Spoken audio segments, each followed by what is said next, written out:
Un jour, j'ai caressé un arbre à demi déchiré. Son écorce m'a parlé de sa souffrance, son cœur m'a soufflé sa peine. Ses racines, malgré sa sève blessée, m'ont crié ses frissons de mourir dans sa terre trempée de cauchemars. Mes bras ont entouré son tronc, son échine, et je lui ai raconté l'histoire de l'arbre rieur.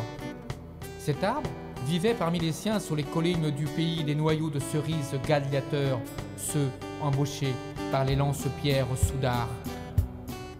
L'arbre rieur eut un jour une maladie rare.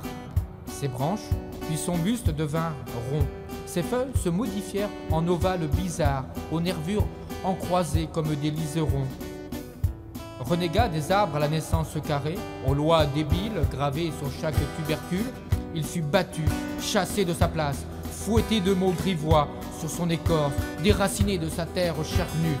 Il s'exila sur une belle étendue, immense espace vierge, sacré par les siens.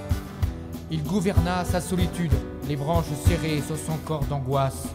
Le ciel lui déversa ses orages et le vent rude du nord le dépouilla jusqu'à l'extrême indécence de lui casser la cime, pointe de fierté et de confiance. Une longue saison de tourments l'engouffra dans la déchéance.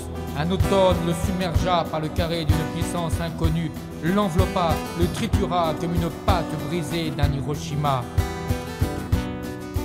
Ses racines creusèrent nuit et jour le terreau. Elle devait résister, vivre, espérer, conquérir un territoire nourricier et dresser le porte-drapeau plus haut encore que dans la forêt devenue ire. Dans leur quête des profondeurs, une source, gazelle polissonne, chatouilla quelques-unes de ses radicelles.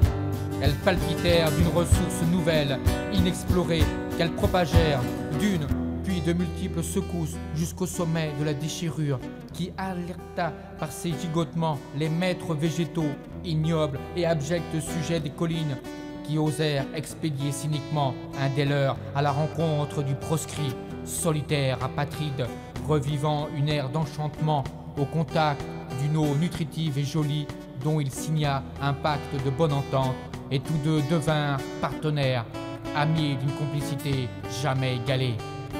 Ce couple donnèrent une naissance à de nouveaux arbres ronds, de corps circulaires de branches, de formes souples aux feuilles protéiformes et surtout un rire feuillu, bon, enjôleur, envoûteur à chaque nouveau printemps.